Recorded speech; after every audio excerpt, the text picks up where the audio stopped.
¿Qué tal, amigos? ¿Cómo estáis? Se ha celebrado el sorteo de los octavos de final de la UEFA Champions League. Uno de los eventos más esperados del año y uno de los eventos más comentados del año. ¿Por qué? Pues porque ahora hasta que se celebren las eliminatorias van a pasar un par de meses y hasta que se cierren casi 3 meses. Porque son eliminatorias que se van a jugar a lo largo de un mes entero. Por lo tanto, bueno, pues es un sorteo del que se va a hablar mucho. Son unos emparejamientos del que vamos a hablar mucho, de los que vamos a analizar mucho en detalle, cada uno de ellos por separado. Pero este va a ser un primer vídeo de reacción inmediata a lo que ha sucedido en el sorteo y voy a aprovechar para daros mis míticos y legendarios porcentajes. Venga, vamos al lío.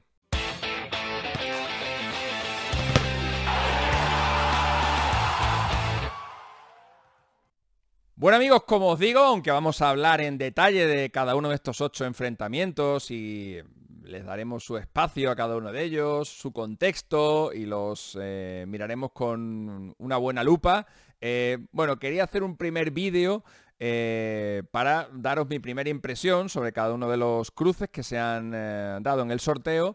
Explicaros también eso raro que ha pasado al final, en el que prácticamente el sorteo ha ido de corrido y no ha habido que sortear prácticamente nada, que ha habido, estoy leyendo mucha gente, como siempre, en las redes sociales, que si las conspiraciones, que si todo teledirigido. No, hombre, no. Hay cosas que pueden estar teledirigidas, pero esta en concreto no. Os voy a explicar qué es lo que ha sucedido y luego os daré mis favoritos para cada uno de los emparejamientos con sus respectivos porcentajes. Así dentro de un tiempo, cuando se cierren las eliminatorias, allá por el mes de marzo, pues podremos echar la vista atrás y reírnos un ratito, ¿no? De ver en qué hemos acertado, en qué hemos fallado, etcétera, etcétera, etcétera. Bueno, lo primero que hay que decir es que en el momento en el que ha salido la bola del Atlético de Madrid y ha sido emparejado con el Inter de Milán, el sorteo prácticamente ha quedado sentenciado. ¿Por qué? Porque quedaba el Leipzig y las bolas que había en el bombo 1, que eran la del Manchester City, la del Bayern, la del Dortmund y la del Real Madrid, solamente una de las 4 era viable para el Leipzig, que era el Real Madrid. ¿Por qué? Porque no podía enfrentarse ni al Bayern ni al Dortmund al ser equipos del mismo país y porque no podía enfrentarse al City al ser un equipo con el que había compartido grupo en la primera fase. Es verdad que UEFA en ese momento, en lugar de proseguir con el sorteo, lo que debería haber hecho es, para aclararlo todo y para que no hubiera este jaleo, es decir, oye, que ya solamente hay un rival posible para el Real Madrid, lo vamos a sortear ya, Real Madrid-Leipzig, y seguimos con el sorteo. En lugar de eso, han seguido sacando bolas, esperando que el sorteo no se estrangule, que es como se llama en términos más o menos técnicos a cuando un sorteo llega a un camino de no retorno. Esa situación no se habría podido producir porque antes de que se diera esa situación es cuando UEFA habría dicho, ojo, este emparejamiento no se puede dar porque solamente bla, bla, bla, y lo habrían explicado todo y entonces habrían sacado la bola del Madrid y Leipzig. Pero como han ido evolucionando y las bolas han ido saliendo sin que se estrangule el sorteo, no ha habido necesidad de hacer esa aclaración, aunque yo creo que habría que haberla hecha para evitar todas estas teorías de la gente pues que no está muy ducha en esto que está, en lo que se está viendo, en cómo es el funcionamiento de los sorteos y que prefieren divagar un poquito y elucubrar sobre que estaba todo estudiado y que era un tinglao ahí, todo un montaje, ¿no? Bueno, que sepáis que no ha habido ningún montaje, que es simplemente que al salir el cuarto emparejamiento, ese Atlético Madrid-Inter, el resto del sorteo ha quedado prácticamente liquidado, porque no había otro camino, y de hecho las bolas que han ido saliendo habéis visto que y solamente tenía cada equipo un rival posible, pues porque bueno, pues porque digamos que la apertura del sorteo o los enfrentamientos posibles se han dado todos al principio. Y ahí, a partir del cuarto, ha empezado a restringirse la cosa. Vale, bueno, pues ya está. Que no nos liemos más con esto, que no tiene más misterio. Simplemente que sepáis que no ha habido ningún tinglao, que se han hecho las cosas como había que hacerlas. En este año, no como hace un par de añitos, en este año no ha habido ningún problema. Bueno, primer emparejamiento, Arsenal-Porto. A ver, el Porto ha hecho una fase de grupos, yo diría que bastante buena. Ha ganado los partidos que tenía que ganar, tanto al Amberes como al Shakhtar. Le puso muchísimos problemas al Fútbol Club Barcelona, tanto en Dragao, donde yo creo que el Porto mereció más, aunque al final se llevó esa derrota por 0-1, e incluso en el partido de vuelta en Montjuic, el Porto hizo un muy buen primer tiempo, aunque es verdad que en el segundo el Barça fue mejor y ahí yo creo que sí mereció ganar el Barça, pero el Porto ha estado a muy buen nivel en esta Champions, también lo está en la Liga, donde está empatado a puntos con el Benfica. Están peleando los dos el campeonato como hacen casi siempre, con un buen porcentaje de victorias. Es un equipo que está bien, un equipo que a mí me gusta y un equipo que yo creo que le va a dar pelea a un Arsenal que evidentemente en esta eliminatoria tiene que ser favorito. Un Arsenal que está peleando por la Premier League un año más, ya lo hizo el año pasado, aunque se desfondó un poquito en la segunda vuelta, pero este año el Arsenal me parece un equipo más completo, un equipo más compacto, un equipo incluso más rocoso, diría yo. Los partidos gordos, en los partidos grandes, el Arsenal está encajando pocos goles, suelen ser partidos de resultados bastante cortos, lo que da una idea de que, insisto, que el equipo está bastante más hecho y que es un equipo mucho más duro de pelar. Evidentemente, como digo, favorito para mí el Arsenal, pero le voy a dar sus opciones al Porto, le voy a dar sus opciones. Yo creo que esta eliminatoria el Arsenal pasaría en 2 de cada 3 casos y el Porto pasaría en 1 de cada 3 casos. Es decir, el Arsenal aproximadamente un 65%, Porto 35%. Barça-Napoli. Bueno, Barça-Napoli hemos visto unos cuantos en los últimos años. Hace nada le vimos enfrentarse en la Europa League, pasó el Barça. Y hace nada también, justo antes del descalabro ante el Bayern, el día del 2-8, el Barça en la eliminatoria previa se había enfrentado al Napoli, una eliminatoria que fue larguísima, porque la primera parte se disputó antes de la pandemia y la segunda parte se disputó después del confinamiento. El Barça también eliminó al Napoli. Son dos equipos que están en un momento de forma irregular. El Napoli está saliendo del mal comienzo de temporada que ha tenido. Es verdad que para nada se parece al equipo de la temporada pasada, entre otras cosas porque el jugador más importante para mí el año pasado del Napoli, que es Kvaratskhelia, no está al mismo nivel que estaba el año pasado. Osimhen está haciendo sus goles, tampoco está al mismo nivel que estaba antes y evidentemente eso hace pues que el equipo no esté rindiendo a un nivel extraordinario como estaban en la temporada pasada, en la que a estas alturas prácticamente ya tenía la liga medio sentenciada y en la que consiguió una muy buena fase de grupos, en la que incluso quedó por delante del Liverpool, haciendo 15 de 18 puntos posibles. El Barça, ya hablamos mucho del Barça en semana tras semana. El Barça, si el Napoli no está bien, aunque insisto, está recuperando el paso, ha tenido que cambiar de entrenador, por cierto, lo que ya te da una idea de ese mal comienzo que ha tenido el conjunto napolitano, pero digo que si no está bien el Napoli, tampoco le está el FC Barcelona, aunque es de esperar que de aquí a 2 meses el conjunto de Xavi evolucione y mejore, sobre todo atrás, que es donde yo creo que está el principal problema del Barcelona. El Barcelona en la temporada pasada vivió de resultados cortos a base de tener una defensa muy férrea, muy sólida. Este año ha metido, bueno, algunos elementos de mucha calidad en el campo, pero son elementos que evidentemente miran más hacia adelante que hacia detrás y esto ha hecho que el equipo sea menos fiable. El equipo sigue siendo un equipo que no hace muchos goles, ya no los hacía la pasada temporada. El número de goles que lleva el Barça este año y el que llevaba el año pasado a estas mismas alturas es prácticamente idéntico.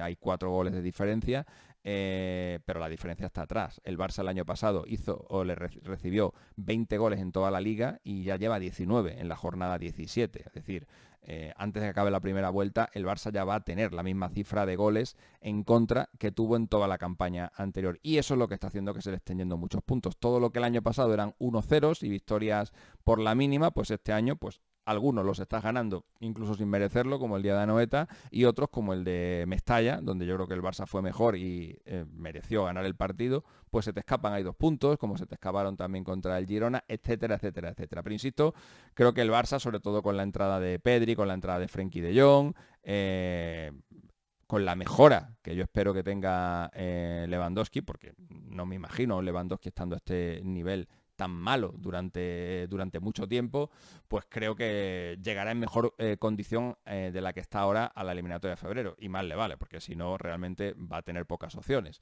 Le voy a dar favorito al Barça, en la eliminatoria, pero por poco, por poco. 60% al Barça, 40% al Napoli. Me ha dolido, me ha dolido. Me ha dolido que a la Real le toque el PSG. Yo quería el Copenhague. Le tengo mucha esperanza. Tengo mucha esperanza en la Real Sociedad esta temporada, en que llegara lejos en la Copa de Europa. Si le hubiera tocado un rival, un estilo Copenhague, un estilo PSV, habrían estado los cuartos de final muy cerca, pero le ha tocado la China. Le ha tocado la China, le ha tocado el Paris Saint-Germain. Y es el rival más complicado, evidentemente, que le podía tocar a un equipo que ha hecho una primera fase brillantísima. La verdad que es una lástima, ¿no? Ahora mucha gente de la Real dirá, ¿y de qué nos ha servido ser primero? Pues chicos, nos ha servido, porque yo me siento un poco de la Real, nos ha servido para que hoy, en condiciones normales, hubiéramos tenido un rival mucho más sencillo. Pero también había la posibilidad, había un rival muy duro en el bombo 2 y a alguien le tenía que tocar. A alguno de los cabezas de 6 le tenía que tocar. Y le ha tocado a la Real Sociedad. Y evidentemente, en un Real Sociedad Paris Saint-Germain, por muchos motivos, el favorito es el PSG. Obviamente. Va a volver Luis Enrique a Anoeta, donde vivió uno de los momentos más duros de su carrera. Ahí fue donde tuvo el enfrentamiento con Leo Messi, que estuvo a punto de acabar con los pies de Luis Enrique fuera del Barça, si no llega a ser por la intermediación de Xavi, que resolvió aquel conflicto, pero a buen seguro cuando Luis Enrique se vuelva a sentar, en esta ocasión en el banquillo del PSG, pero en los banquillos de Anoeta, se va a acordar de aquello, por supuesto. El PSG me parece un equipo, a pesar de que este año está sufriendo más en la liga que en la temporada pasada, me parece un equipo más equilibrado que el del año pasado. Creo que es un equipo que va a ir a más, como le pasa casi siempre a los equipos de Luis Enrique, que empiezan titubeantes hasta que por fin adquieren los mecanismos que le gustan al técnico asturiano y bueno, acaban jugando un buen fútbol. Creo que el PSG va a ir a mejor. La Real Sociedad a mucho mejor no puede ir, sobre todo en la Champions, donde ha hecho una fase de grupos extraordinaria. Pero la Real Sociedad ha competido este año contra todos los grandes. Compitió contra el Atlético de Madrid, compitió contra el Inter en los dos partidos, compitió contra el Real Madrid y muy bien, compitió contra el Barcelona. Así que miedo ninguno, pero evidentemente en esta eliminatoria, por experiencia, por nombres, en el PSG, la lista de estrellas que hay, pues evidentemente es muy superior a la de jugadores que existen en el Barcelona. Sería una pequeña colección de estrellas, no tan grande como la que tenían el año pasado, pero como digo, equipo más compacto en el PSG frente a un conjunto homogéneo, un conjunto durillo de pelar como es la Real Sociedad, al que cuesta muchísimo hacerle un gol. Preveo que va a ser una eliminatoria con pocos goles. Creo que va a ser así. Creo que se va a imponer en ese sentido el estilo de la Real. Luis Enrique, evidentemente, irá más a buscar el tocar y el tocar y el tocar hasta encontrar la rendija que a tirarse como un loco a atacar a la Real, que será un suicidio. Con lo cual entiendo que efectivamente va a ser una eliminatoria de poquitos goles en la que yo doy favorito al Paris Saint-Germain, al que le voy a dar un 60% de opciones. 60 al PSG, 40% a la Real Sociedad. Y vamos a cerrar este primer vídeo con el porcentaje del cuarto enfrentamiento, Atlético de Madrid-Inter. Y luego haré otro vídeo con los otros 4 enfrentamientos, para que no me quede demasiado largo.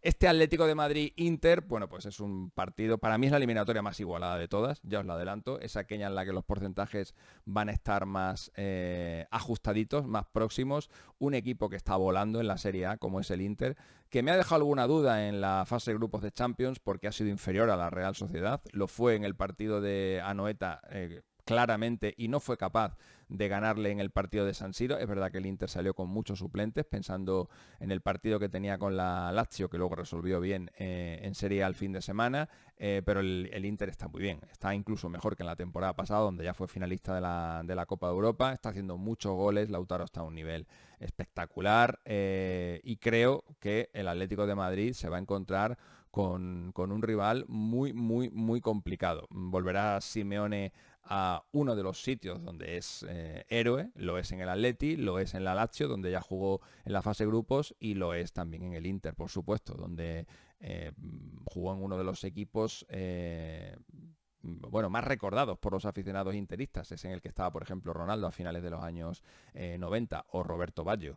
Un gran Inter en el que Simeone fue una parte muy, muy importante y evidentemente recibirá su homenaje, supongo, cuando vaya al Giuseppe Meazza.